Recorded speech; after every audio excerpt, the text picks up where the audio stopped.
যাৰ কাৰণে আমাৰ প্ৰাণৰ শিল্পীজনক এই ঠগ প্ৰবঞ্চনাৰ আৰ্হিৰে লোভ লালসাৰ বন্দী হৈ ইমান এজন এছিয়া মহাদেশৰ ভিতৰত যিজন ব্যক্তিৰ বিয়োগতহে কেৱল ইমান মানুহৰ শ্ৰদ্ধাঞ্জলি হ'ল, আন ক'তো হোৱা নাই। এনেকুৱা এজন শিল্পীক চিৰ জীৱনৰ কাৰণে মানে বিলুপ্তি কৰাই দিলে এই লোভৰ বশৱৰ্তী হৈ। এইবোৰ ঠগ প্ৰবঞ্চনা বৈকুণ্ঠত নাই সখা, যিবোৰ পৃথিৱী মণ্ডলত আছে। কিন্তু সত্যাদিৰ লোকে কলিত জনম বাঞ্ছা কৰে নিৰন্তৰ হৰি গুণ গাই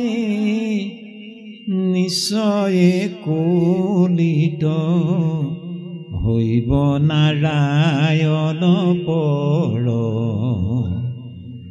ৰাম হৰি গুণ গাই নিশ্চয়ে কলিত হইবে হৰি গুণ গাই। আমি যে আপোনাৰ খবৰ সংগ সমস্তজনে আই বাপে চহৰে নগৰে গাঁৱে ভূঞে যে প্ৰায়ে পাই থকা হয়, এয়া আমাৰ প্ৰত্যেকজনৰে সত্য যুগৰ পৰাই আমাৰ জীৱসকলে সাধনা কৰি অহা জীৱৰ আহ্বান মৰ্মে প্ৰাৰ্থনা মৰ্মে আমি কলি যুগত জন্ম পালোঁ। এয়া আমাৰ মহান সৌভাগ্য। হে ৰাম ধন্য কলি যুগ ধন্য ৰাম নাম ধন্য ধন্য নৰ কায়া মোৰ গুণ গায়া নিশ্চয়ে কলিত তৰিৰে দুষ্টৰ মায়া। ভগৱান কৃষ্ণই কি বুলি কৈছে, বাহ ধন্য কলিযুগ, ধন্য ৰাম নাম, ঈশ্বৰৰ নাম। দুবাৰ ধন্যবাদ দিছে আপোনাক হ'ব। ধন্য ধন্য নৰকায়া, কলিযুগত নৰজন্ম যে পালে, বাহ কলিযুগৰ নৰ তনুৰ নৰ জনমৰ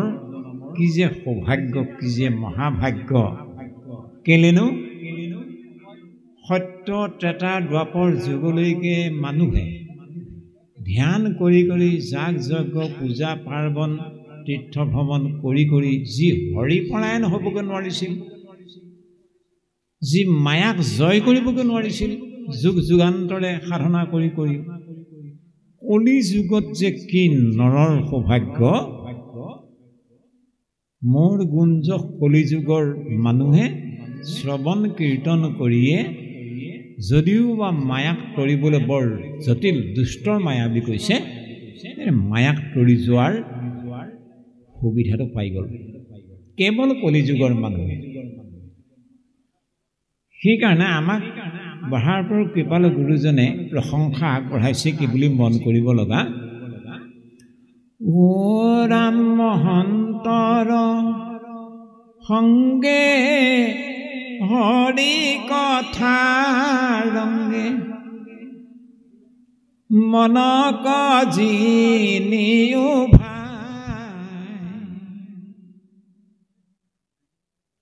হৰি কথা ৰংগে ভক মহন্তৰ সংগে মনক জয় কৰাৰ একমাত্ৰ উপায় বুলি কৈছে। এক হ'ল আপোনাৰ খবৰ সংগ আৰু ২ নম্বৰত হৰিৰ গুঞ্জ। মাতৃ দেৱহূতিৰ আগত কপিল ভগৱন্তই ক'লে, আই মনক জয় কৰাৰ এটাই ৰাস্তা আছে, সেইটো হ'ল কেৱল মহন্তৰ সংগ, ভকতৰ সংগ। এই ভকতৰ সংগ যি মনক জয় কৰা, মনক নিকা কৰাৰ একমাত্ৰ ৰাস্তা, ইয়াৰ বাহিৰে যিমানবিলাক তপ জপ যাগ যজ্ঞ পূজা পাৰ্বণ কোনো ৰাস্তা অনুসৰণ কৰি মানুহে মনক নিকা কৰিব নোৱাৰে, মনক জয় কৰিব নোৱাৰে। কেৱল ভকতৰ সংগত থাকি হে মানুহে মন জয় কৰিব পাৰে। সৎ সুধৰহি সতসংগতি পাই ফণি ফণি মানি সমনি যা গুণ অনুসৰণ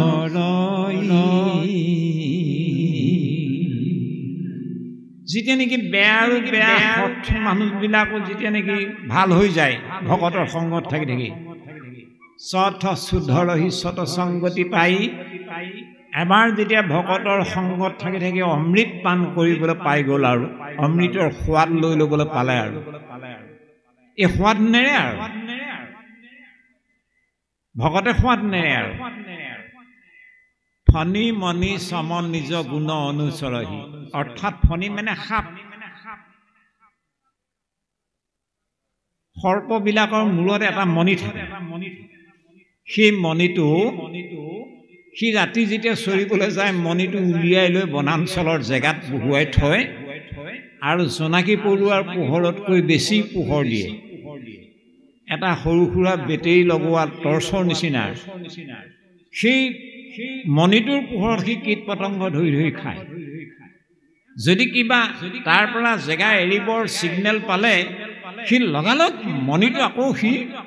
মূৰত গ্ৰহণ কৰি লয়। নেৰে মণি, মণি এৰিব লাগিলে তাৰ বিপদ আৰু তাৰ জীৱন চলা সংকট হৈ যাব। যিদৰে ফণিয়ে সাপে মণি নেৰে, লাগিলে প্ৰাণ এৰি দিব মণি নেৰে,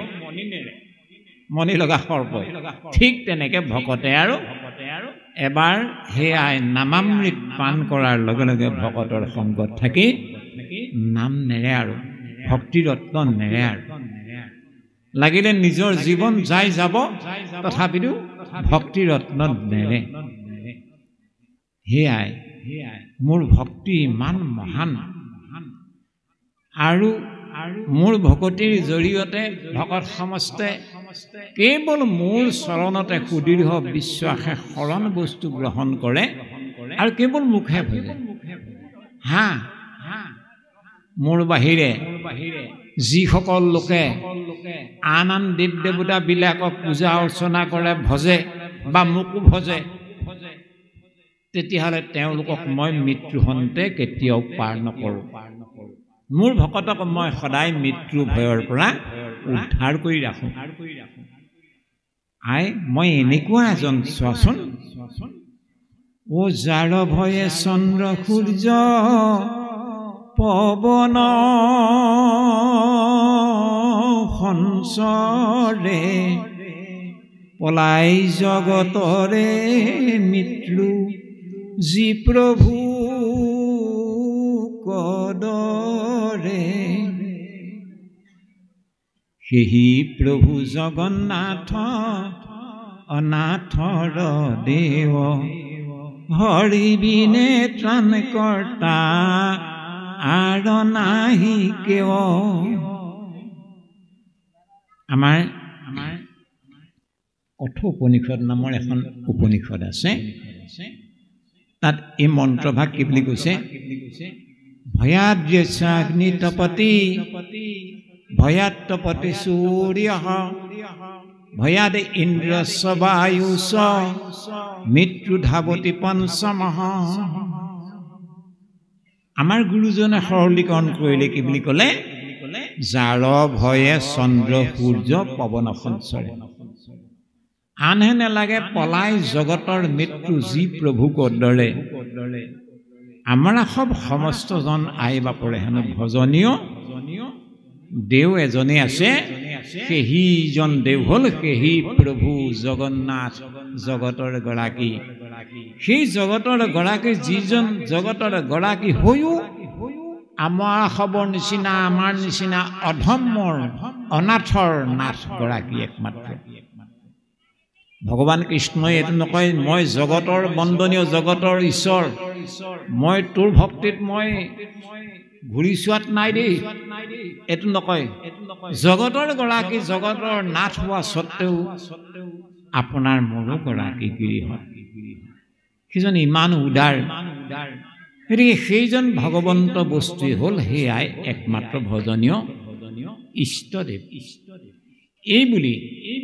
সাংখ্য ৰীতি মৰ্মে মাতৃ দেৱহূতিৰ আগত ভগৱান কপিলে ভক্তিৰ বৰ্ণনা কৰি আছিল। এতিয়া সাংখ্য ৰীতি মানে কি? আমি আগত এই কথাটো কৈছোঁ, বেদ উপনিষদ পুৰাণ ভাৰত সকলো শাস্ত্ৰৰ যিটো সিদ্ধান্ত, যিটো সাৰ মৰ্ম, সেইটোৱে হ'ল হৰি ভক্তি। সেইকাৰণে আমাৰ ব্ৰহ্মাপুৰ মাধাগুৰুজনাই কি বুলি কৈছে? অ ৰাম বেদে ৰামায়ণে পুৰাণে ভাৰতে আদি মধ্য অৱসানে হৰিকে মাত্ৰ কহয় নিশ্চয় জানা তত্ত্ব এহি মানে। বেদ ঋগ যজুৰ সাম 4 বেদত, পুৰাণত 17খন পুৰাণ, 18খন পুৰাণত, ৰামায়ণ ভাৰতত সকলো শাস্ত্ৰত এজনাৰ কথাকে কৈছে, সেইজন হ'ল হৰি।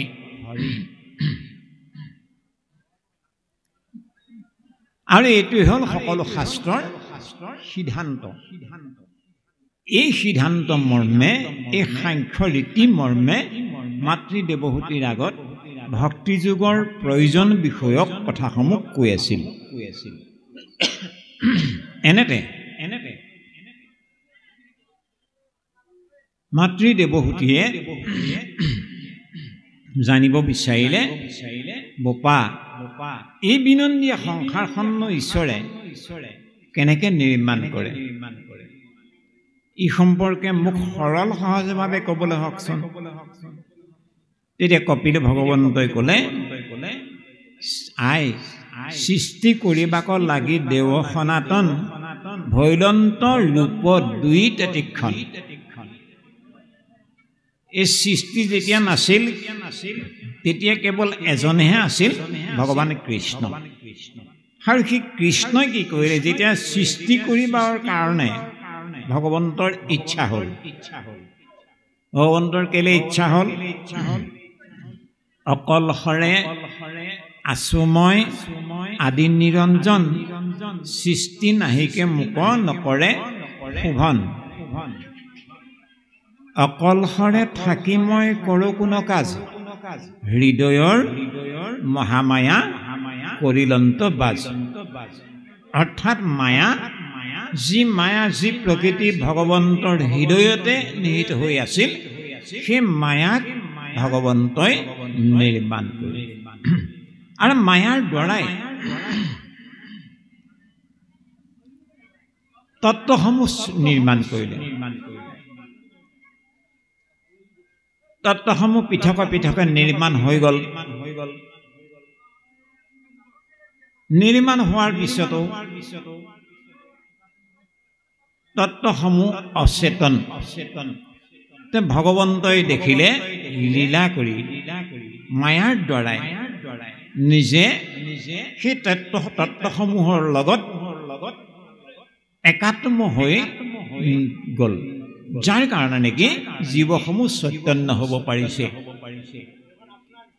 তত্ত্বসমূহ সঞ্জীৱিত হ'ব পাৰিলে। আৰু এই ধৰণে স্থানে স্থানে লোকালোকবিলাক নিৰ্মাণ কৰিলে। সেই লোকালোকবিলাকৰ ক'ত দেৱতাসকলক ৰাখিব লাগে, ক'ত অসুৰবিলাকক ৰাখিব লাগে, ক'ত কি গুণত মানুহক ৰাখিব লাগে, ক'ত পৃথিৱী মণ্ডলত, এই ধৰণে লোকালোক সমস্তৰ থানে থানে দেৱতাসকলক, লোকালোকসকলক প্ৰতিষ্ঠা কৰিলে। এয়া হ'ল ভগৱন্তৰ বিৰাট শৰীৰ এতিয়া সেই বিৰাট ব্ৰহ্মৰ গোটেই বাহ্যিক ব্ৰহ্মাণ্ডখনৰ যি বৰ্ণনা সেই বৰ্ণনাসমূহ প্ৰকৃততে আই নিজৰ শৰীৰতে বুজিবলৈ যত্ন কৰিব লাগে নিজৰ শৰীৰতে মানে কেনেকে এতিয়া বাহ্যিক ব্ৰহ্মাণ্ডৰ যিমানবিলাক তত্ত্ব সেই আই নিজৰ শৰীৰতে বুজিবা দিয়া মন এই বুলি ক'লে অৰ্থাৎ আমাৰ শৰীৰত ২৪ তত্ত্বৰে আমাৰ শৰীৰটো গঠন বুলি কৈছে ২৪ তত্ত্ব মানে কি পঞ্চ কৰ্মেন্দ্ৰিয় বুলি কওঁতে হস্ত পদ গুহ্য লিংগ মুখ আকৌ ৫ প্ৰকাৰ জ্ঞানেন্দ্ৰিয় চক্ষু কাণ নাক ছাল জিভা এই ১০ ভাগ তত্ত্ব হ'ল আকৌ এই ১০ ভাগ তত্ত্বৰ লগত পঞ্চ তন্মাত্ৰ শব্দ স্পৰ্শ ৰূপ ৰস গন্ধ শব্দ তন্মাত্ৰৰ আধাৰ শক্তি হ'ল কৰ্ণ কৰ্ণত শব্দ গন্ধ তন্মাত্ৰৰ আধাৰ শক্তি হ'ল নাক নাকত গন্ধ ৰূপ তন্মাত্ৰৰ আধাৰ শক্তি হ'ল চক্ষু চকুত ৰূপ ৰস তন্মাত্ৰৰ আধাৰ শক্তি হ'ল জিভা জিভাত ৰস স্পৰ্শ তন্মাত্ৰৰ আধাৰ শক্তি হ'ল ছাল ছালত স্পৰ্শ এই ১০ পাছে ১৫ হ'ল তাৰপিছতো আকৌ আৰু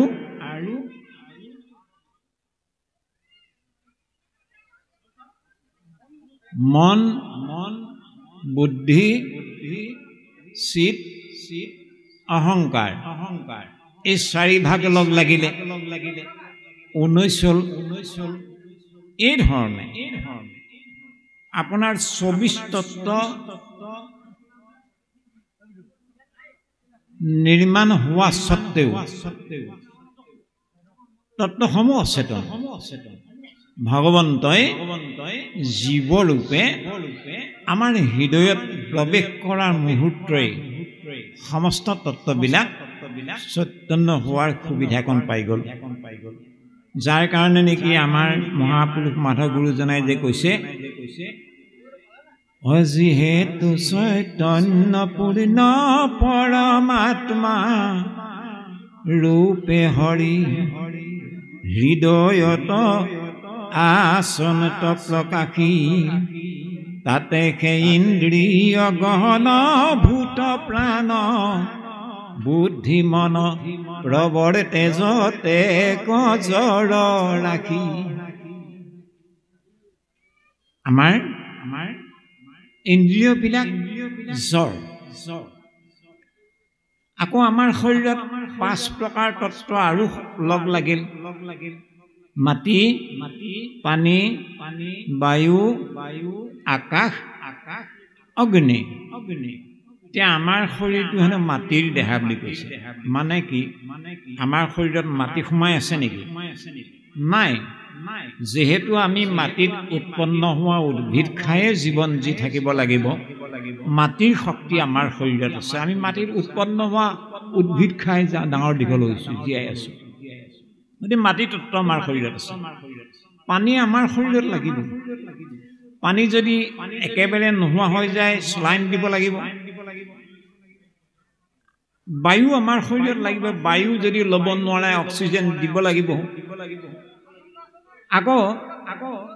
আকাশ তত্ত্ব আমাৰ শৰীৰত আছে অগ্নি তত্ত্ব আমাৰ শৰীৰত আছে যেন প্ৰাণী অন্ন পান কৰে যত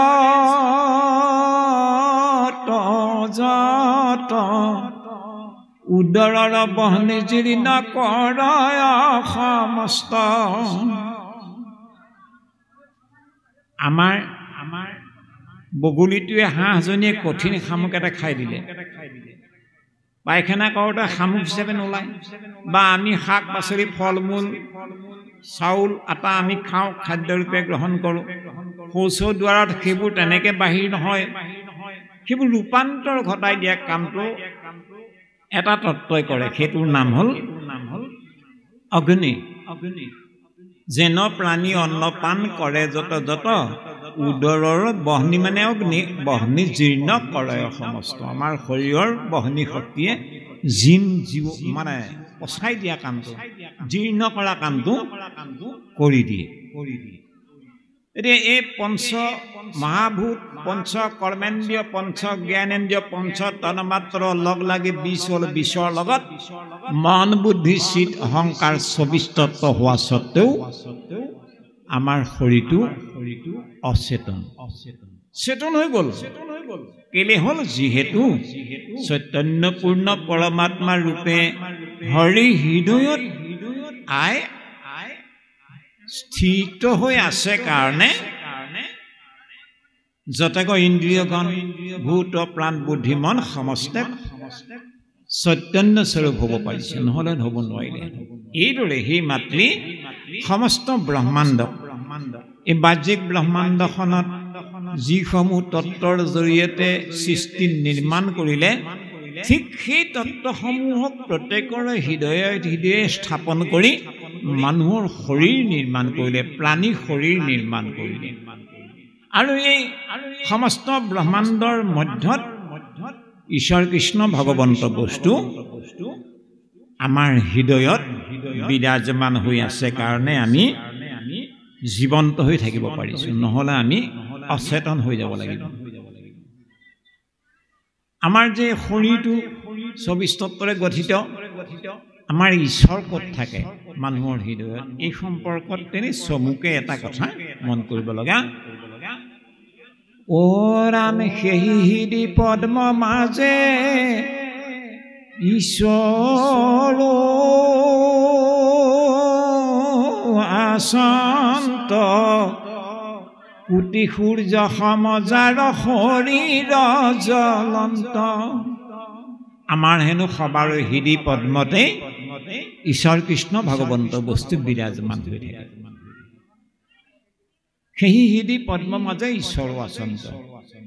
ৰূপটো কেনেকুৱা? কোটি সূৰ্য সমসদৃশ শৰীৰ জ্বলন্ত। ইন্দুৰৰ শ্যাম তনু কিশোৰ বৰিষ, সেই মতে প্ৰকাশিয়া আশা জগ দিশ। গতিকে এই বিৰাট ব্ৰহ্মাণ্ডখন নিৰ্মাণ এনেধৰণে সেয়াই ব্ৰহ্মৰ কৃপাতে নিৰ্মাণ হৈছে। এইটো হ'ল সাংখ্য ৰীতি মৰ্মে সৃষ্টি বৰ্ণনা। তোমাৰ আগত মই ক'লোঁ। সেইকাৰণে যিমান পৰিমাণে ভকতে ভকতি কৰিব, ভকতিৰ কৃপাত যিদৰে আমাৰ শৰীৰত গৰ্ভাগ্নিয়ে সকলো অন্ন পচাই দিয়ে, হজম কৰাই দিয়ে, ঠিক তেনেধৰণে বহনীয়ে ভক্তি মাতায়ো আমাৰ হৃদয়ত আমাৰ মনত থকা বেকাবেকি মানে ভুল ধাৰণাবিলাকো হজম কৰি নিকা নিৰ্মল এটি ধাৰণাত উপনীত কৰোৱাৰ কামটো আমাৰ গৰ্ভাগ্নি অৰ্থাৎ ভক্তি প্ৰদীপৰ জৰিয়তে আমি লাভ কৰিব পাৰোঁ। গতিকে কঠোৰ উপনিষদ নামৰ এখন উপনিষদত ব্ৰহ্মই সৃষ্টিখন কেনেকৈ নিৰ্মাণ কৰিছে, কেনেকৈ সম্বৰণ কৰিছে, এই বিষয়ে দিয়া এটি উদাহৰণ মন কৰিব লগা। তাত কি বুলি কৈছে? যথৈৰ্ণ নাভি চিজতে গৃহীণতে চ যথা পৃথিব্যাম ঔষধয় সম্ভৱতি যথা শত পুৰুষাৎ কেশলোমানে তথাক্ষৰাৎ সম্ভৱতি বিশ্বম। তথাক্ষৰাৎ, তথা মানে তেনেকৈ, ক্ষৰাৎ মানে অক্ষৰ ব্ৰহ্মতে, সেই অক্ষৰ ব্ৰহ্মতে সম্ভৱতি সম্ভৱ হৈছে ইহ বিশ্বম, এই বিশ্বখন। কেনেকে? যথৈৰ্ণ নাভি চিজতে গৃহীণতে চ। উৰ্ণ মানে মকৰা, যেনেকৈ মকৰাটোৱে নিজৰ নাভিৰ পৰাই মুখমণ্ডলেদি লেলাৱতীডাল উলিয়াই গছৰ ঠানি এটাত লগাই দিয়া মাতক লাগি গ'ল আৰু স্বাভাৱিকতে মকৰাৰ মুখৰ ললাৱতী আঠাযুক্ত লাহেকে সিফালে ঠানিটোত লগালে ইফালে লগালে সিফালে লগালে ধুনীয়াকে এখন পূব পশ্চিম উত্তৰ দক্ষিণ ঊৰ্ধ অৰ্ধ সৰ্বত্ৰতে এনেকুৱা এটা নিয়মত এখন জাল বনাই পেলালে মানে ক'তো পটিন গজাল মাৰিবলগীয়া দৰকাৰ নাই লগাই দিলে হ'ল লাগি যায় ইমান আঠা মকৰাৰ জাল यथा উৰ্ণ নাভি চিজতে অৰ্থাৎ যিদৰে মকৰাজনীয়ে নিজৰ নাভিৰ পৰা জালখন গঠন কৰে কৰি মকৰাজনী চাই থাকে জিয়া বা কীট পতংগ পখিলা হিত নিদি আহোঁতে লাগিল লুকাই থকা মকৰাজনীয়ে দৌৰি আহি জালখনেদি বগাই আহি কীট পতংগটো ধৰি খাব এই উৰি যোৱা পখিলা জিয়া পখিলা কীট পতংগ লাগিল মাত্ৰ লাগিলে এৰাব নোৱাৰে কিন্তু ইমান অসংখ্য ঠেঙেৰে সতে আবৃত হৈ থকা মকৰাজনীয়ে সেইখন জালতে বগাই থাকে তাই কৰোঁ নালাগে ঠিক তেনেধৰণে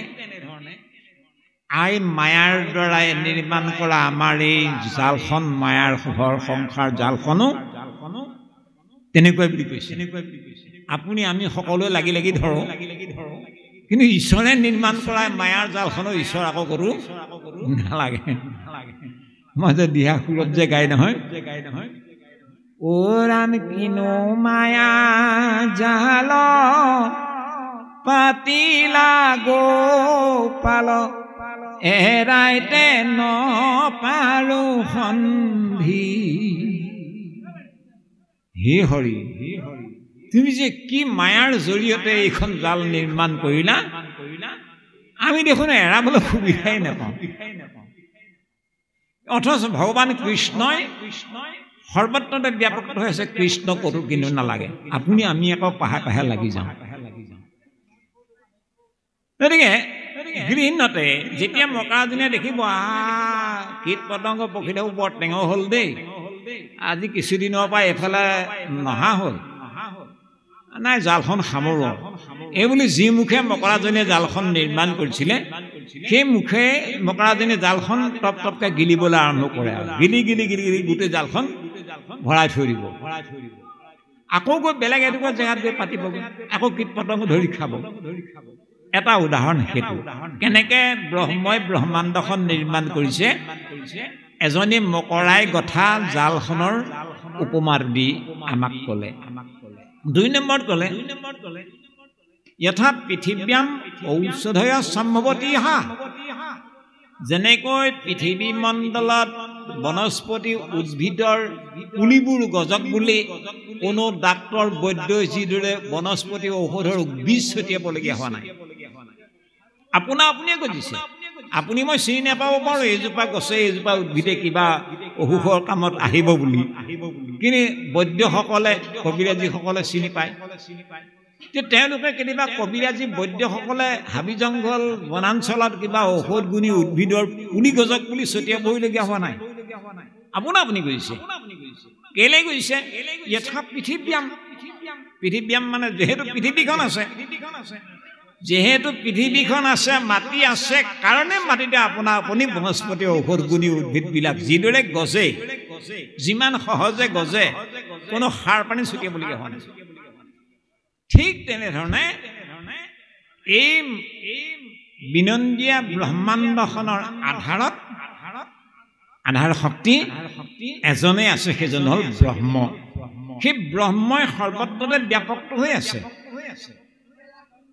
সৰ্বত্ৰতে ব্যাপক হৈ থকাৰ কাৰণে ব্ৰহ্ম আছে কাৰণে ব্ৰহ্মতে ব্ৰহ্মাণ্ড আপুনি নিৰ্মাণ হৈছে ব্ৰহ্মৰ কৃপাত 3 নম্বৰ ক'লে यथा ছট পুৰুষাত কেশ লোমানি কেশ মানে চুলি লোম মানে নোম আমাৰ শৰীৰত বাৰু আমি কেতিয়াবা চুলি গজক দাড়ি গজক নোম গজক দেই এই বুলি কিবা নোম গজাৰ দাৱাই খানিবলগীয়া হৈছে নি শৰীৰত নাই চুলি গজাৰ কিবা আমি দাৱাই খানিবলগীয়া হৈছে নি চুলি গজক বুলি নাই খানিবলগীয়া হোৱা নাই গজিছে কেনেকৈ সেইকাৰণে গজিছে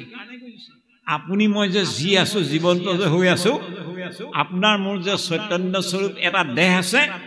এই দেহটো আছে কাৰণে তাতে যিদৰে দাড়ি আৰু নোমবিলাক আপোনা আপুনি গজেই নগজিব তেতিয়া নগজিব আজি দাড়ি খুৰাই দিয়ক এসপ্তাহৰ পিছত দাড়ি কাটিব লাগিব আজি চুলি কাটি দিয়ক 15-20 দিনৰ পিছত চুলি বাঢ়িবই কাটিবই লাগিব কেলে ইয়াত চৈতন্য শক্তি সবাৰো হৃদয়ে হৃদয়ে বিৰাজমান হৈ আছে কাৰণে চৈতন্য শক্তিৰ প্ৰভাৱতে আমাৰ ইন্দ্ৰিয়বিলাক বা আমাৰ নোম দাড়ি চুলিবিলাক গজেই এজন মানুহ মৰিল নখ কাটি দিয়কচোন বা গজক চাওঁ দাড়ি খুৰাই দিয়ক গজক নগজে কেলে নগজে তাত চৈতন্য শক্তি এতিয়া নাই গতিকে এনেধৰণে সেয়াই এই বিৰাট ব্ৰহ্মাণ্ডখন ভগৱান কৃষ্ণই তেওঁৰ কৃপাতে নিৰ্মাণ হৈছে তেওঁতেই প্ৰকাশমান হৈ আছে এই ধৰণে এই কথাসমূহ ক'লে কোৱাৰ পিছত মোৰ ধ্যানৰ ৰীতি নিয়ম কিছুমান আছে এই নিয়মখিনি কওঁ শুনা আৰু মোৰ বকুণ্ঠ থানৰ মহিমাৰ বিষয়ে মই কওঁ শুনা বকুণ্ঠৰ বৰ্ণনাও কপিল ৰূপী ভগৱন্তই মাতৃ দেৱহূতিৰ আগত কৃপা কৰিলে এতিয়া আমাৰ এবাৰ অৰ্জুনে সখীয়েক কৃষ্ণক সুধিলে সখা বৰ কথা এটা হ'ল নহয় বোলে কি বা হ'ল এই মোকতো কুৰুক্ষেত্ৰৰ ৰণক্ষণ গীতাৰ জ্ঞানহে কোৱা হ'ল মোকতো বকুণ্ঠৰ বৰ্ণনা একো নক'লে নহয় হয়ো হয় গীতা গ্ৰন্থত বকুণ্ঠৰ বৰ্ণনা একোকে কোৱা নাই গতিকে লৈ অনুগ্ৰহ কৰি মোক বকুণ্ঠৰ তোমাৰ সেই পৰম ধাম বকুণ্ঠৰ মহিমাৰ সম্পৰ্কে মোক অকণমান কৃপা কৰিব লাগে অৰ্জুনটো মনত কৃষ্ণটো মনত বৰ শংকিত হৈ গ'ল হৰি হৰি সঁচাকে অৰ্জুন বৰ বেলেগ অৰ্জুন এজনহে কেৱল অৰ্জুনেই অৰ্জুন আৰু দ্বিতীয় অৰ্জুন কোনো হোৱা নাই এতিয়ালৈকে সখা মইতো বকুণ্ঠৰ মহিমা ময়ে ভালকে নাজানো সেইকাৰণেতো মই তোমাক কোৱা নাই নহ'লে মই কেতিয়াবা ক'লো কি তুমি নাজানা বোলো মোক কেলে ভাণ্ড কৰিব নাই তোমাক মই অকণো মিছাই কোৱা নাই ময়ে ভালকে নাজানো বকুণ্ঠৰ মহিমাৰ বিষয়ে সেইকাৰণেতো মই তোমাক কোৱা নাই তথাপিতো তুমি যিহেতু সুধিছা মই তোমাক কেইটামান গুণহে তাৰপৰা ক'ব পাৰিম বকুণ্ঠৰ কেইটামান গুণৰ সম্পৰ্কে ক'ব পাৰিম বকুণ্ঠৰ অলেখ গুণ অনন্ত গুণ মানে যি জানা তাকে ক'বলৈ হ'ব এৰাম শুনি দামোদৰ দিলন্ত উত্তৰ শুনিও সখী অৰ্জুন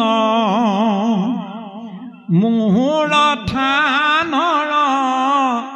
অনন্ত মহিমা কহোঁ তাৰ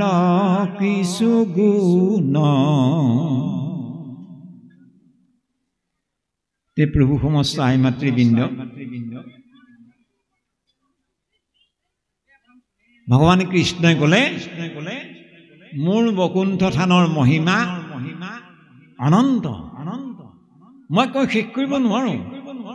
সখা অৰ্জুন মই তোমাৰ আগত তাৰ কেইটামান গুণহে মই ক'ব পাৰিম চোৱাচোন সখা অৰ্জুন সেই বকুণ্ঠ থানৰ পৰিৱেশটো কেনেকুৱা মহত্ব কেনেকুৱা মন কৰাচোন ওৰা মোহৰ সমান সুবুদ্ধি স্বৰূপ ভকতে পাৱে তথাত নীলতন পিত বস্তে ৰঞ্জিয়াতি সমস্তৰে চাৰি হাত সখা অৰ্জুন মোৰ বকুণ্ঠ থানৰ ভকত পাৰিষদসকল কেনেকুৱা জানা মোৰ সৈতে সমান নহয় মোৰ সমান মোৰ মন বুদ্ধি যিমান সৎ মোৰ বকুণ্ঠ থানৰ ভকত পাৰিষদসকলৰ মন বুদ্ধিও সিমানেই উদাৰ সিমানেই সৎ নহয় মোৰ বুদ্ধি ভাৰাখা যেনেকুৱা মোৰ বকুণ্ঠ থানত থকা প্ৰত্যেকজন ভকত পাৰিষদৰ বুদ্ধি মন বুদ্ধি চিত সিমানেই উদাৰ সিমানেই পবিত্ৰ মোৰ ৰূপটো চোৱাচোন যেনেকুৱা মোৰ প্ৰত্যেকজন ভকত পাৰিষদৰ ৰূপবিলাকো তেনেকুৱাই আৰু সখা চোৱাচোন স্বাভাৱিকতে মোৰ শৰীৰটো যেন নীল বৰণীয়া ও নীলতনু পীত বস্তে ৰঞ্জিয়াতি সমস্তৰে চাৰি হাত মোৰ শৰীৰটোৰ ৰং যিদৰে নীল বৰণীয়া মোৰ বকুণ্ঠ থানত থকা ভকত পাৰিষদ প্ৰত্যেকজনৰে শৰীৰৰ ৰংবোৰো নীল বৰণীয়া আৰু মই চতুৰ্ভুজীয়া মোৰ পাৰিষদ ভকত সকলো চতুৰ্ভুজীয়া নহয় মই পীত বস্ত্ৰ পৰিধান কৰোঁ মোৰ প্ৰত্যেকজন ভকত পাৰিষদে বকুণ্ঠত পীত বস্ত্ৰকে পৰিধান কৰে সখা অৰ্জুন মই নিজে আচৰিত হৈ যাওঁ তেনেস্থলত তুমি যদি কেনেবাকৈ বকুণ্ঠলৈ সোমাই কৃষ্ণ গোসাঁইক বিচাৰি যোৱা তোমাৰ সখী কৃষ্ণক বিচাৰি যোৱা তোমাৰ পাজৰ লাগিব আৰে গোটেইবোৰে যদি মোৰ মিছি নাই তুমি ক'ত কৃষ্ণক বিচাৰি পাবা গণ্ডগোল লাগিব তোমাৰ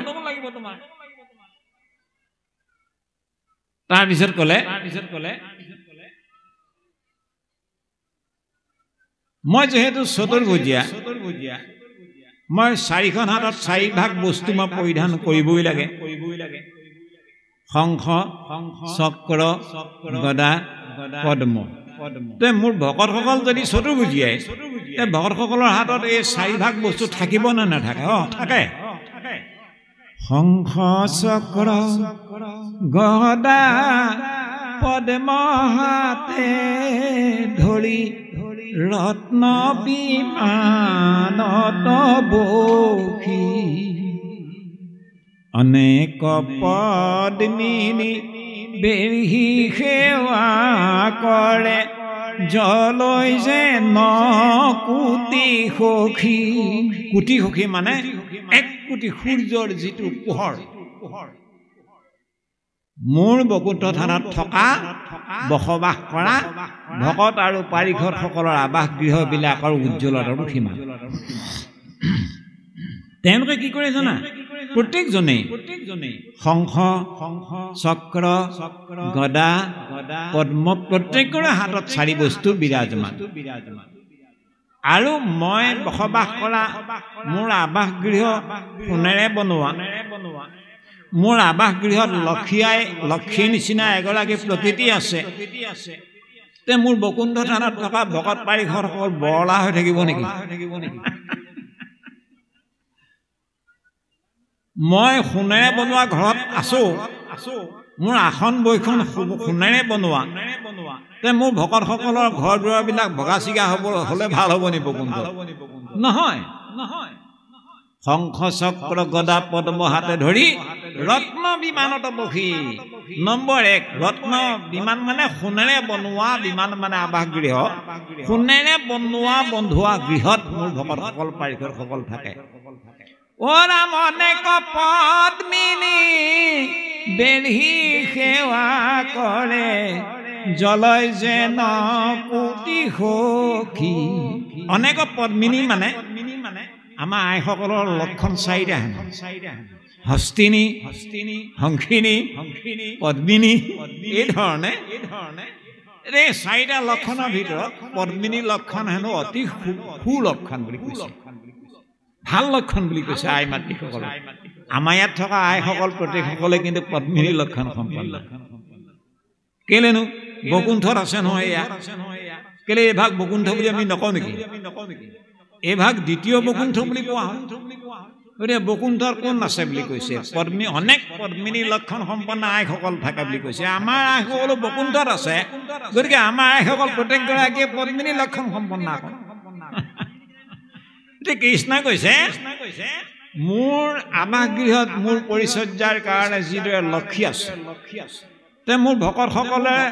পৰিচৰ্যাৰ কাৰণে প্ৰত্যেকজন ভকত পাৰিষদৰ গৃহে গৃহে অনেক পদ্মিনী লক্ষণ সম্পন্ন আইসকলে যোগান ধৰিছে সেৱা পৰিচৰ্যা কৰিছে সেই যিটো বৈকুণ্ঠৰ সংস্কৃতি সেই সংস্কৃতিটো আমাৰ কৃপালু গুৰুজনে দি গ'ল বৈকুণ্ঠৰ আধাৰত সেইকাৰণে মহাপুৰুষীয়া ধৰ্মত একশৰণ নাম ধৰ্মত আমাৰ নামঘৰ চৰাত আইসকলক বৈকুণ্ঠৰ সংস্কৃতিৰে সজাই মহাপুৰুষ শ্ৰীমন্ত শংকৰদেৱ গুৰুজনাই আমাক এই ভাগ দ্বিতীয় বৈকুণ্ঠ নিৰ্মাণ কৰিছে বৈকুণ্ঠৰ অৰ্জুন কেইটামান বস্তু বৈকুণ্ঠত আছে যিকেইটা নেকি পৃথিৱীত নাই আৰু যিকেইটা বস্তু পৃথিৱীত আছে সেইকেইটা আকৌ বৈকুণ্ঠত নাই নহয় কি কিনো অ ৰাম নাহি তৈত মায়া কালৰ প্ৰভাৱ লোভ মোহ ক্ৰোধ কাম সদায়ে আনন্দ ময় মহা সুখ প্ৰসিদ্ধ বৈকুণ্ঠ থান সখা অৰ্জুন তৈত মানে বৈকুণ্ঠত নাহি তৈত মায়া বৈকুণ্ঠত কোনো মায়াৰ সঞ্চাৰ নাই বৈকুণ্ঠত কোনো কালৰ প্ৰভাৱ নাই বৈকুণ্ঠত কোনো লোভ নাই বৈকুণ্ঠত কোনো কাম নাই ক্ৰোধ নাই দম্ভ নাই অহংকাৰ নাই ঈৰ্ষা নাই অসূয়া নাই ঠগ নাই প্ৰবঞ্চনা নাই এইবোৰ একো নাই যিবোৰ নেকি পৃথিৱী মণ্ডলত কাম আছে ক্ৰোধ আছে লোভ আছে মোহ আছে হিংসা আছে কুলচুত কপট আছে ঠগ প্ৰবঞ্চনা আছে এশ একুৰি ভাণ্ডকী ধাৰণা ইয়াত আছে যাৰ কাৰণে আমাৰ প্ৰাণৰ শিল্পীজনক এই ঠগ প্ৰবঞ্চনাৰ আৰ্হিৰে লোভ লালসাৰ বন্দী হৈ ইমান এজন এছিয়া মহাদেশৰ ভিতৰত যিজন ব্যক্তিৰ বিয়োগতহে কেৱল ইমান মানুহৰ শ্ৰদ্ধাঞ্জলি হ'ল আন ক'তো হোৱা নাই এনেকুৱা এজন শিল্পীক চিৰ জীৱনৰ কাৰণে মানে বিলুপ্তি কৰাই দিলে এই লোভৰ বশৱৰ্তী হৈ এইবোৰ ঠগ প্ৰবঞ্চনা বৈকুণ্ঠত নাই সখা যিবোৰ পৃথিৱী মণ্ডলত আছে কিন্তু যেহেতু আমাৰ এই ভাগত কোৱা হয় দ্বিতীয় বৈকুণ্ঠ মূৰ গুণ নাম ইটো হুৱে যত্ৰ যত্ৰ দ্বিতীয় বৈকুণ্ঠ সেহি তাকে বুলি সত্ৰ মোৰ যত গুঞ্জক যি স্থানত হ'ব সেই স্থানকে দ্বিতীয় বৈকুণ্ঠ বুলি কোৱা হয় আৰু তাকে সত্ৰ বুলি কোৱা হয় তেতিয়াহ'লে আমাৰ এই ভাগ দ্বিতীয় বৈকুণ্ঠ যদি এই ভাগ দ্বিতীয় বৈকুণ্ঠ ভগৱান কৃষ্ণই কৈছে যে বৈকুণ্ঠৰ আৰ্হিৰে এই ভাগ বৈকুণ্ঠ ইয়াত নিৰ্মাণ কৰা হৈছে তেতিয়াহ'লে আমাৰ পৃথিৱী মণ্ডলত বেয়া গুণবোৰ থাকিলেও চহৰে নগৰে গাঁও ভূঞে থাকিলেও আমাৰ ইয়াত আছে নেকি একো নাই আমি কিবা লোভৰ বশৱৰ্তী ইয়াত বহি আছো নেকি আমাৰ ইয়াত লোভ নাই আমাৰ ইয়াত কাম নাই আমাৰ ইয়াত কোনোবা এজন ভকতক কোনোবা এজনৰ কাৰণে কোষ লৈ এপাচিমান মুখখন উফন্দাই বহি থকা বিধৰ ইয়াত নাই ঈৰ্ষা নাই ইয়াত অসূয়া নাই দম্ভ নাই অহংকাৰ নাই ঠগ নাই প্ৰবঞ্চনা নাই ইয়াত এইবোৰ একোৱে নাই যিবোৰ আন জেগাত আছে কেলে নাই এয়া হ'ল বৈকুণ্ঠৰ সংস্কৃতি বৈকুণ্ঠৰ আৰ্হি তে বৈকুণ্ঠ থানত আছে কি বুলি কৈছে অ সদায় আনন্দ ময় মহা সুখ প্ৰসিদ্ধ বৈকুণ্ঠ থান সদা সৰ্বদাই হেনো সখী অৰ্জুন বৈকুণ্ঠত আনন্দই আনন্দ মহা সুখেই সুখ এই যি ভাগ জেগাত কেৱল আনন্দই আনন্দ কেতিয়াও নিৰাশা হতাশা সংকোচ কেতিয়াও দ্বিধা নাই সেই ভাগ পৰম ধাম বৈকুণ্ঠ বুলি কোৱা হয় আমাৰ এই ভাগতো নিৰাশা নাই হতাশা নাই আনন্দই আনন্দ আছে ইয়াত আমি লোভৰ বশৱৰ্তী হৈ বহি থকা নাই উদযাপন সমিতিয়ে আমাক কালি পৰহি মাইকৰ জৰিয়তে শুনানিকৰণ কৰা নাই আপোনালোক আহিব দেই আহিলে প্ৰত্যেকগৰাকীয়ে ৫,০০০ দিম আৰু আমি তেনেকুৱা এটা লোভত বন্দী হয়তো বহি থকা নাই আমি বহি আছো কেলে বহি আছো আনন্দ সমুদ্ৰত আমি সমস্তজন অমৃত পান কৰিবলৈ সুবিধাকণ পালোঁ।